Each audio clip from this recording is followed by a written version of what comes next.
जय हिंद दोस्तों। राज्य सेंटर में आप सभी का हार्दिक स्वागत है। आज का टॉपिक है बीपीएससी बिहार प्राथमिक शिक्षक कक्षा 1 से 5 हेतु नियुक्ति परीक्षा पत्र। नियुक्ति परीक्षा के लिए महत्वपूर्ण कक्षा 3 से 8 तक सभी विषयों के अति महत्वपूर्ण वस्तुनिष्ठ प्रश्नोत्तर संग्रह विज्ञान एवं पर्यावरण के, जो कि रुक्मिणी प्रकाशन से प्लेटफॉर्म से प्रकाशित की गई है, जिन्हें अंत तक देखें।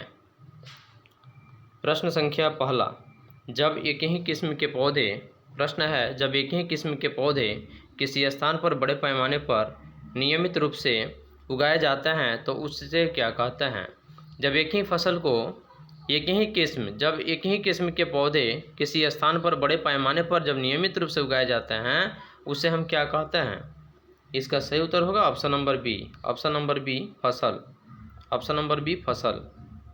अगला प्रश्न है, राइजोबियम नामक जीवाणु किस फसल के जड़ में पाए जाने वाले ग्रंथियों में उपस्थित होते हैं। इसका सही उत्तर होगा option number B. Option number B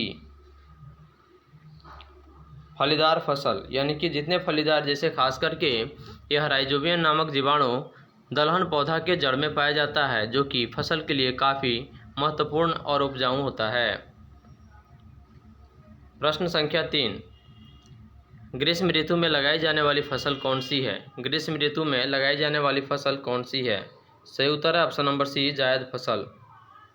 प्रश्न है, कौन सा जंतुओं द्वारा प्राप्त खाद्य पदार्थ है। कौन सा जंतुओं द्वारा खाद्य पदार्थ यानी खाने वाला पदार्थ है।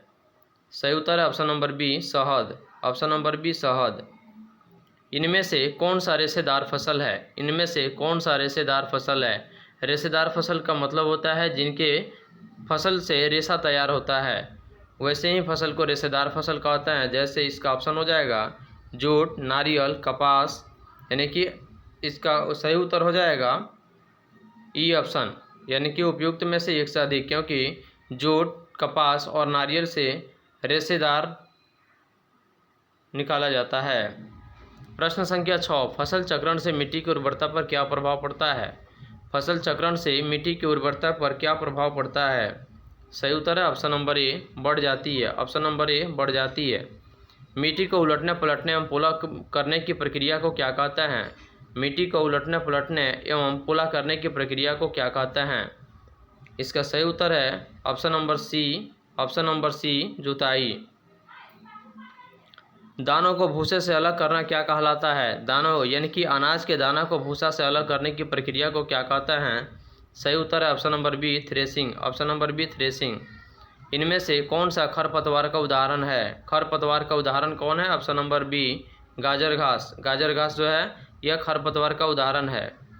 प्रश्न संख्या 10, इनमें खरीफ फसल का उदाहरण कौन सा है। खरीफ फसल का उदाहरण कौन सा है। इसका सही उत्तर होगा ऑप्शन नंबर ई। ऑप्शन नंबर ई। यह गेहूं, राई तथा आलू रबी फसल है, जबकि इसका सही उत्तर होगा इसमें से कोई नहीं। जबकि जानते हैं आपकी खरीफ फसल धान के साथ होती है, जिन्हें बरसात के दिनों में बोई जाती है, इसलिए 10 का सही उत्तर होगा ऑप्शन नंबर ई। प्रश्न संख्या 11, फसल से अनाजों को अलग करने की प्रक्रिया को क्या कहते हैं। फसल से अनाजों को अलग करने की प्रक्रिया को क्या कहते हैं। सही उत्तर है ऑप्शन नंबर सी दौनी। ऑप्शन नंबर सी दौनी। अगला प्रश्न है, ऋतु के आधार पर निम्न में से कौन फसल सबसे कम प्रचलित है। ऋतु के आधार पर कौन फसल सबसे कम प्रचलित है। ऑप्शन नंबर सी मिश्रित फसल। शैल कण और ह्यूमस के मिश्रण को क्या कहते हैं। शैल कण और ह्यूमस के मिश्रण को क्या कहते हैं। इसका सही उत्तर हो जाएगा ऑप्शन नंबर ई। ऑप्शन नंबर ई इनमें से कोई नहीं। चट्टान होता है, शैल कण और ह्यूमस से बनने मिश्रण को चट्टान का निर्माण होता है, इसलिए इसका सही उत्तर होगा ऑप्शन नंबर ई। प्रश्न संख्या 14, कुतरने में सहायता करने वाले दांत निम्न में से कौन से हैं। कुतरने में सहायता करने वाले दांत कौन है। सही उत्तर है ऑप्शन नंबर ए कृंतक। ऑप्शन नंबर ए कृंतक। प्रश्न संख्या 15, निम्न विकल्पों में कौन फलदार फसल है। निम्न में विकल्पों में कौन फलदार फसल है। सही उत्तर है ऑप्शन नंबर ए नींबू, क्योंकि धान और गेहूं खाद्य फसल है। धान की बुआई बरसात के दिनों में तथा गेहूं की बुआई अक्टूबर नवंबर में की जाती है, तो धान खरीफ फसल और गेहूं आपका रबी फसल है। जबकि फलदार फसल ऑप्शन नंबर ए यानी कि नींबू इसका सही उत्तर होगा। प्रश्न संख्या 16, निम्न विकल्पों में कौन सिंचाई के लिए जल का स्रोत नहीं है? निम्न विकल्पों में से कौन सिंचाई के जल का स्रोत नहीं है? इसका सही उत्तर होगा option number A siphon. 1 litre जल जिसका तापमान 0 डिग्री सेल्सियस हो तो तथा 1 लीटर जल किसका तापमान 40 डिग्री जिसका तापमान 40 डिग्री से हो तो को आपस में मिला दें तो पूरे जल का तापमान कितना होगा? इसका सही उत्तर होगा ऑप्शन नंबर सी 10 डिग्री से 40 डिग्री के बीच। प्रश्न संख्या 18, वर्मी कंपोस्ट में क्या प्रयोग आता है? वर्मी कंपोस्ट में किसका प्रयोग किया जाता है? सही उत्तर है ऑप्शन नंबर सी केचुआ। प्रश्न संख्या 18 का सही उत्तर होगा केचुआ, ऑप्शन नंबर सी। अगला प्रश्न है, वे पदार्थ जो अपने में से ऊष्मा को आसानी से गुजरने देते हैं उन्हें क्या कहते हैं? वे पदार्थ जो अपने में से ऊष्मा को आसानी से गुजरने देते हैं उन्हें क्या कहते हैं? सही उत्तर है चालक। चालक का मतलब होता है जिसमें बिजली की धारा एक पर से दूसरी पर आसानी से जा सके, जबकि कुचालक का मतलब होता है कि बिजली की धारा एक पार से दूसरी पार नहीं जा सके। जबकि अर्धचालक जो होता है इसमें ऊष्मा या पदार्थ के छोटे से कण एक पार से दूसरे पार जाते हैं, इसको हम क्या कहते हैं? अर्धचालक। जैसे घिसा हुआ कागज़, तेल लगा हुआ कागज़, घिसा हुआ कांच। तो इसका सही उत्तर होगा ऑप्शन नंबर 19 का, वे पदार्थ जो अपने में से ऊष्मा को आसानी से गुजरने देते हैं। इसका सही उत्तर होगा चालक। मनुष्य में जीवाणु द्वारा होने वाला एक सामान्य रोग कौन सा है? मनुष्य में जीवाणु द्वारा होने वाला एक सामान्य रोग कौन सा है? इसका सही उत्तर हो जाएगा option number A typhoid. Option number A typhoid जो कि मनुष्य में होने वाला रोग है। प्रश्न संख्या 21, डेंगू परजीवी का वाहक निम्न में कौन है? डेंगू परजीवी का वाहक निम्न में से कौन है? इसका सही उत्तर होगा ऑप्शन नंबर ए मादा एडिस मच्छर। मादा एडिस मच्छर जो है यह डेंगू परजीवी का वाहक है। प्रश्न संख्या 22, मनुष्य में वायरस से द्वारा होने वाला एक सामान्य रोग कौन सा है? मनुष्य में वायरस द्वारा होने वाला एक सामान्य रोग कौन सा है? सही उत्तर है option number B polio. Option number B polio. Malaria रोग किस जीव के काटने से होता है? मलेरिया रोग किस जीव के काटने से होता है? इसका सही उत्तर होगा ऑप्शन नंबर बी, मच्छर के काटने से मलेरिया रोग होता है। प्रश्न संख्या 24, कॉलम 1 से कॉलम 2 को मिलान कीजिए। गहरे रंग के कपड़े पसंद करते हैं, समुद्री समीर बहने का समय, हल्के रंग के कपड़े का समय, थल समीर चलने का समय। तो प्रश्न संख्या 24 का सही उत्तर होगा ऑप्शन नंबर बी, क्योंकि हम जानते हैं कि गहरे रंग के कपड़े पसंद करते हैं सर्दी के दिन में। गहरे रंग के कपड़े सर्दी के, इसका सही उत्तर है गहरे रंग का प्रयोग करते हैं दिन में, और समुद्री समीर का प्रयोग करते हैं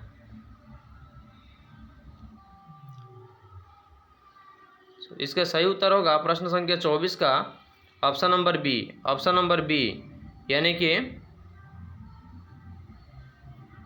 गहरे रंग सर्दी के दिन में, उसके बाद समुद्री समीर का प्रयोग करते हैं दिन में, और हल्के रंग के कपड़े का समय है गर्मियों में, हल्के रंग के कपड़े गर्मियों में, जबकि थल समीर चलने का समय होता है रात में। इसलिए इसका सही उत्तर होगा ऑप्शन नंबर 20 का सही उत्तर होगा। प्रश्न संख्या 25, निम्न में से किस पौधे के पत्तों के रस का उपयोग मलेरिया और डेंगू के उपचार में किया जाता है? निम्न में से किस पौधे के पत्तों के रस का उपयोग मलेरिया और डेंगू के उपचार में किया जाता है? प्रश्न संख्या 25 का सही उत्तर होगा ऑप्शन नंबर ए गिलोय, यानी कि गिलोय पौधे के पत्तों के रस का उपयोग मलेरिया और डेंगू के उपचार में किया जाता है। जबकि सिनकोना कैंसर जब होता है तब उसमें प्रयोग करते हैं, सिनकोना नामक वृक्ष का प्रयोग। प्रश्न संख्या 26, अलेक्जेंडर फ्लेमिंग ने 1928 में किस पहले प्रतिजैविक की खोज की? अलेक्जेंडर फ्लेमिंग ने 1928 में किस पहले प्रतिजैविक की खोज की? सही उत्तर होगा ऑप्शन नंबर ई, इनमें से कोई नहीं। प्रश्न है 27, निम्न में से कौन प्रतिजैविक के उदाहरण है? प्रतिजैविक के उदाहरण कौन है? सही उत्तर होगा ऑप्शन नंबर डी, उपयुक्त में से एक से अधिक, यानी कि पेनिसिलिन भी है और आपका टेट्रासाइक्लिन भी है, इसलिए सही उत्तर होगा ऑप्शन नंबर डी, पाइकेटो थैलियों में आने वाले दूध को खराब होने से बचाने के लिए क्या किया जाता है? पैकेटों थैलियों में आने वाले दूध को खराब होने से बचाने के लिए क्या किया जाता है? सही उत्तर होगा ऑप्शन नंबर बी, पाश्चुरीकरण किया जाता है। सूक्ष्म जीव के उदाहरण निम्न में से कौन है? सूक्ष्म यानी कि छोटा, वैसे जीव के उदाहरण कौन है? सही उत्तर है option number D. Option number D, उपयुक्त में से एक से अधिक विषाणु, जीवाणु और कवक भी हैं, इसलिए सूक्ष्म जीव के जो उदाहरण है इनमें से एक से अधिक हो जाएगा। सूक्ष्म जीव क्या है? सूक्ष्म मतलब होता है छोटा, तो वे जीव जो जिन्हें हम अपनी नंगी आंखों से नहीं देख सकते हैं उन्हें हम क्या कहते हैं? सूक्ष्म जीव कहते हैं, इसलिए सही उत्तर होगा option number B. Option number B. किस सूक्ष्म जीव में सजीव व निर्जीव दोनों के गुण पाए जाते हैं? किस सूक्ष्म जीव में सजीव और निर्जीव दोनों के गुण पाए जाते हैं? सही उत्तर होगा ऑप्शन नंबर सी, विषाणु में। ऑप्शन नंबर सी, विषाणु में। सूक्ष्म जीवों को कौन कौन से वर्ग में बांटा गया है? सूक्ष्म जीवों को कौन कौन से वर्ग में बांटा गया है? ऑप्शन नंबर डी, उपयुक्त में से एक से अधिक। प्रश्न संख्या 33, निम्न में से कौन सा विटामिन जल में घुलनशील नहीं है? निम्न में से कौन सा विटामिन जल में घुलनशील नहीं है? सही उत्तर है विटामिन ए। सही उत्तर है विटामिन ए। प्रश्न संख्या 34, सूक्ष्म जीव कितने प्रकार के होते हैं? सूक्ष्म जीव कितने प्रकार के होते हैं? सही उत्तर होगा option number B, 4। Option number B, 4। प्रश्न संख्या 35, निम्न में एक कोशिकीय जीव कौन है? निम्न में एक कोशिकीय जीव कौन है? सही उत्तर होगा option number A, amoeba. Option number A, amoeba. कवक क्या है? प्रश्न संख्या 36, कवक क्या है? ऑप्शन नंबर डी, इनमें से एक से अधिक। प्रश्न संख्या 37, गाय में खुरप्पा और मुंहपका रोग किससे होता है? गाय में खुरप्पा और मुंहपका रोग किससे होता है? सही उत्तर होगा ऑप्शन नंबर बी, वायरस द्वारा। ऑप्शन नंबर बी, वायरस द्वारा।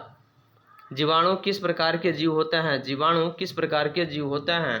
सही उत्तर होगा ऑप्शन नंबर डी, उपयुक्त में से एक से अधिक। प्रश्न संख्या 39, मजबूत रेशे जिनका उपयोग पैराशूट तथा चट्टान पर चढ़ने हेतु रस्सी बनाने में किया जाता है वे कौन है? यानी कि मजबूत रेशा जिनका उपयोग पैराशूट तथा चट्टान पर चढ़ने हेतु रस्सी बनाने में किया जाता है वे कौन है? सही उत्तर होगा option number B, nylon. Option number B, nylon. निम्न में कौन प्राकृतिक बहुलक है? निम्न में कौन प्राकृतिक बहुलक है? सही उत्तर है option number B. Option number B, cellulose. Cellulose जो है यह प्राकृतिक बहुलक है। प्रश्न संख्या 41, पॉलीथीन किस प्रकार का प्लास्टिक है? पॉलीथीन किस प्रकार का प्लास्टिक है? सही उत्तर होगा option number B, thermoplastic. Thermoplastic. Cellulose का शुद्ध रूप क्या है? सेल्यूलोज का शुद्ध रूप क्या है?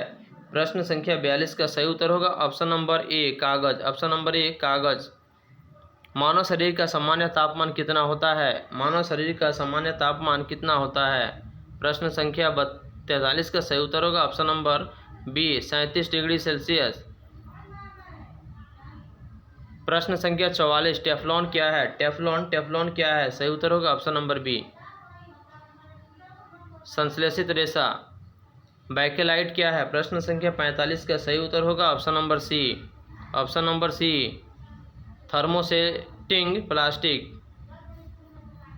उच्च अणुभार वाले बहुलक को क्या कहते हैं? उच्च अणुभार वाले बहुलक को क्या कहते हैं? सही उत्तर होगा option number A. Option number A, plastic. Option number A, plastic. पदार्थ जो प्राकृतिक प्रक्रिया जैसे जीवाणु द्वारा अपघटित हो जाता है, यानी कि वे पदार्थ जो प्राकृतिक प्रक्रिया जैसे जीवाणु द्वारा अपघटित हो जाता है उसे क्या कहते हैं?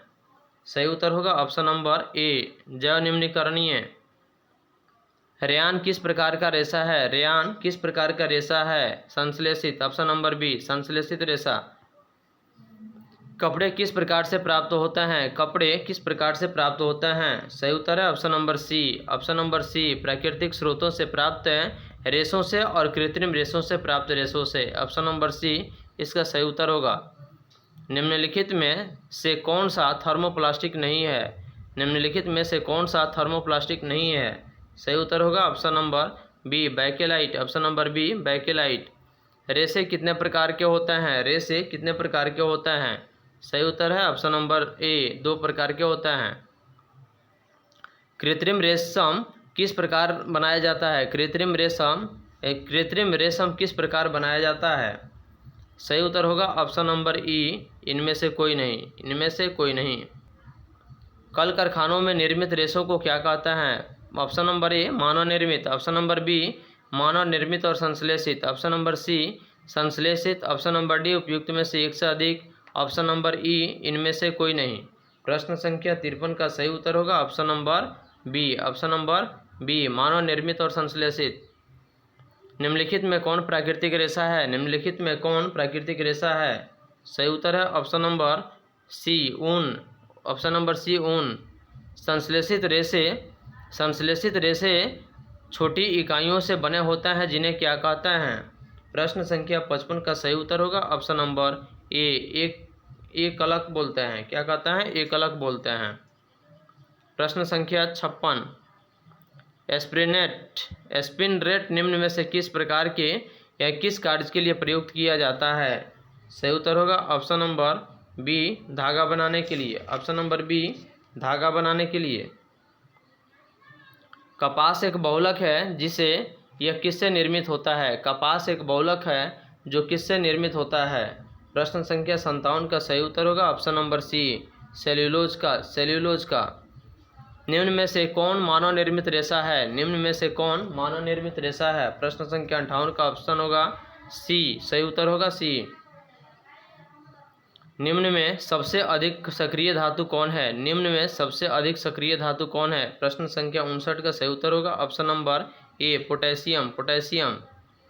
धातुओं का वह गुण जिसके कारण उन्हें पीटकर शीट में परिवर्तित किया जाता है क्या कहलाता है?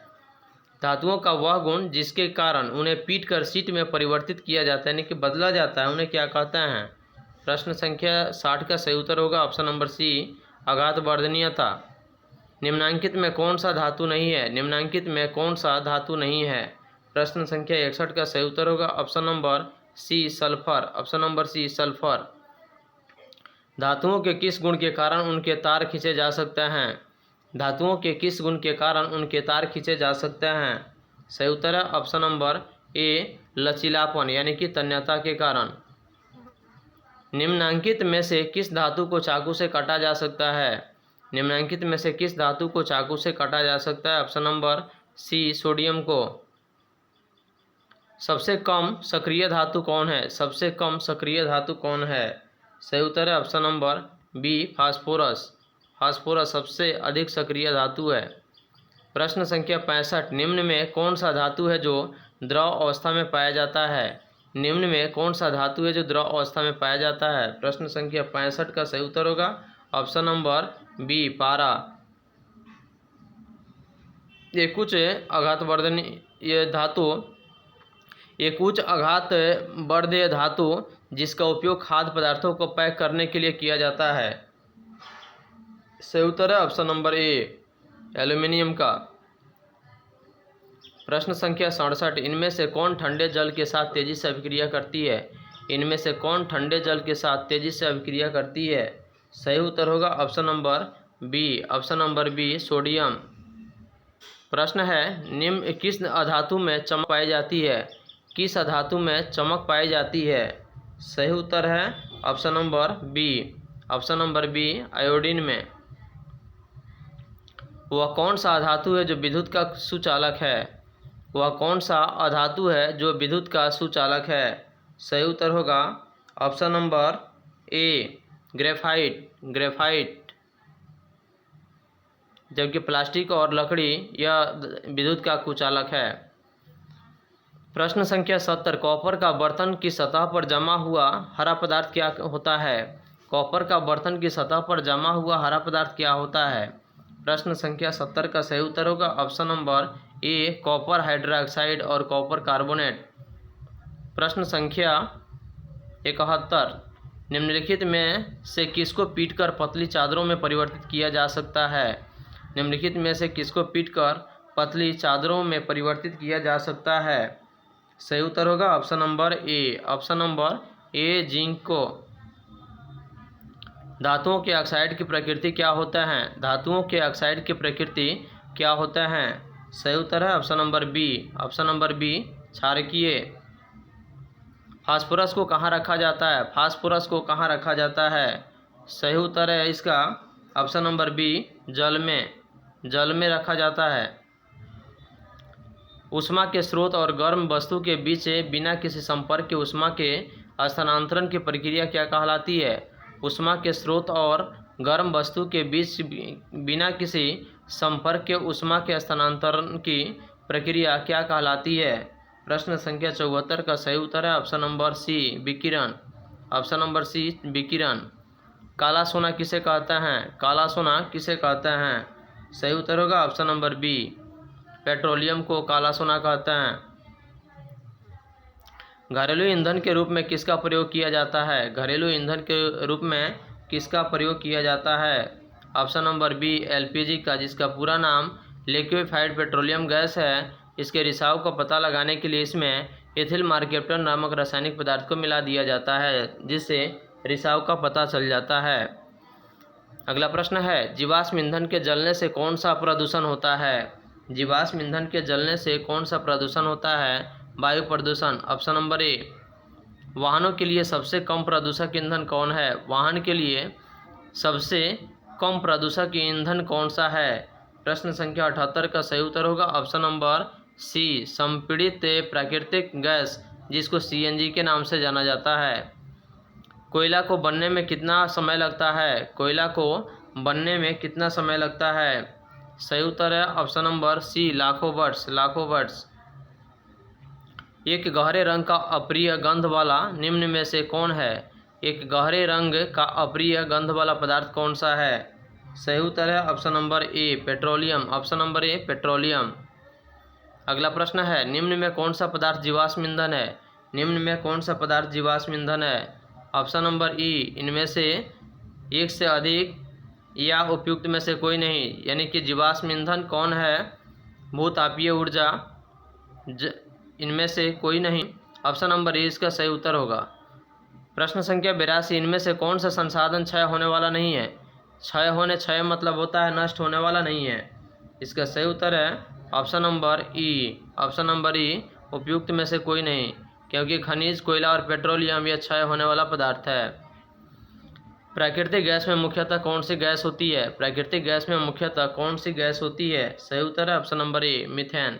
सही उत्तर है ऑप्शन नंबर ए मीथेन। प्रश्न संख्या 84, पेट्रोलियम का कौन सा उत्पाद सड़क निर्माण हेतु उपयोग किया जाता है? पेट्रोलियम का कौन सा उत्पाद सड़क निर्माण के लिए किया जाता है? सही उत्तर है option number C. Option number C bitumen. वे पदार्थ जो जलकर ऊष्मा प्रदान करते हैं उसे क्या कहते हैं? वे पदार्थ जो जलकर ऊष्मा प्रदान करते हैं उन्हें क्या कहते हैं?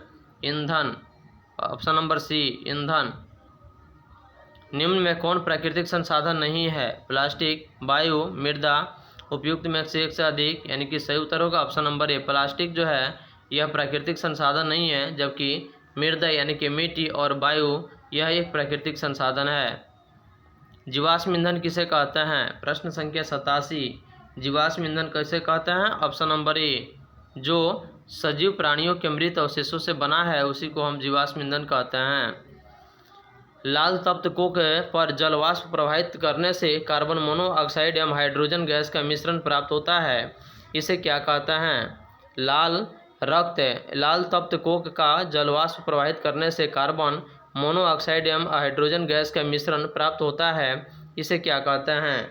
सही उत्तर है option number B. Option number B जल गैस। प्रश्न है, समाप्त होने वाला निम्न में से कौन प्राकृतिक संसाधन है? समाप्त होने वाला। सही उत्तर है ऑप्शन नंबर डी उपयुक्त में से एक से अधिक। वन, जीव, खनिज और वन यह सब है समाप्त होने वाला संसाधन, इसलिए सही उत्तर होगा आपका ऑप्शन नंबर डी। तेल में लगी आग को किस अग्निशामक द्वारा बुझाया जाता है? तेल में लगी आग को किस अग्निशामक द्वारा बुझाया जाता है? प्रश्न संख्या 90 का सही उत्तर होगा ऑप्शन नंबर बी CO2 यानी कि कार्बन डाइऑक्साइड। निम्न में दहन के लिए क्या आवश्यक है? प्रश्न संख्या 91 का सही उत्तर है option number A. Option number A हवा, यानी कि दहन के लिए जो आवश्यक है वह हवा है। प्रश्न संख्या 92, किसी पदार्थ के दहन का पोषक पदार्थ कौन है? किसी पदार्थ के दहन का पोषक पदार्थ कौन है? सही उत्तर है option number C oxygen. Oxygen. Oxygen. विद्युत उपकरणों में लगी आग बुझाने के लिए सबसे अच्छा अग्निशामक कौन है? विद्युत उपकरणों में आग बुझाने के लिए सबसे अच्छा अग्निशामक कौन है? प्रश्न संख्या 93 का सही उत्तर होगा option number B, carbon dioxide. Carbon dioxide. निम्नलिखित में कौन सा दहनशील पदार्थ है? निम्नलिखित में कौन दहनशील पदार्थ है? इसमें सही उत्तर होगा ऑप्शन नंबर ई, इनमें से कोई नहीं, क्योंकि कांच, शीशा, सीमेंट और लोहे की यह अदहनशील पदार्थ है। जबकि प्रश्न है कि दहनशील पदार्थ, दहन में जलने वाला पदार्थ कौन है? इनमें से कोई नहीं। निम्न में कौन स्वतः दहन का उदाहरण है? स्वतः दहन का उदाहरण कौन है? यानी कि स्वतः मतलब कि अपने आप जलना शुरू कर देता है। प्रश्न संख्या 95 का सही उत्तर होगा ऑप्शन नंबर ए, श्वेत फास्फोरस। श्वेत फास्फोरस। अगला प्रश्न है, निम्नलिखित में कौन सा अदहनशील पदार्थ है? निम्नलिखित में कौन अदहनशील पदार्थ है जो नहीं जलता है? इसका सही उत्तर है ई, ऑप्शन नंबर ई, इनमें से कोई नहीं, क्योंकि लकड़ी, पेट्रोल और कोयला यह तीनों जलने वाला पदार्थ है, इसलिए अदहनशील पदार्थ का उदाहरण इनमें कोई नहीं है। जैसे अदहनशील पदार्थ का मतलब होता है कि जो नहीं जले, जैसे ईंट, पत्थर, बालू, कंकड़ इत्यादि। प्रश्न संख्या 97, लकड़ी का जलना। लकड़ी का जलना किस प्रकार के दहन का उदाहरण है? प्रश्न संख्या 97 का सही उत्तर होगा ऑप्शन नंबर ए, मंद दहन। ऑप्शन नंबर ए, मंद दहन। प्रश्न संख्या 98, दहन की क्रिया के लिए निम्न में कौन सी शर्त आवश्यक है? दहन की क्रिया के लिए निम्न में कौन सी शर्त आवश्यक है? इसका सही उत्तर होगा option number B, option number B, यानी पदार्थ के ज्वलन ताप की प्राप्ति दहन की क्रिया के लिए शर्त आवश्यक है। वह ताप जिस पर कोई पदार्थ जलना शुरू करता है, वह ताप जिस पर कोई पदार्थ जलना शुरू करता है उसे हम क्या कहते हैं? इसका सही उत्तर होगा option number A, option number A, ज्वलन ताप। अगला प्रश्न है, ईंधन के ऊष्मीय मान का मात्रक कौन है? ईंधन के ऊष्मीय मान का मात्रक कौन है? सही उत्तर है इसका ऑप्शन नंबर बी, केजी पर केजी, यानी कि ईंधन के ऊष्मीय मान का जो मात्रक होता है ऑप्शन नंबर बी इसका सही उत्तर होगा।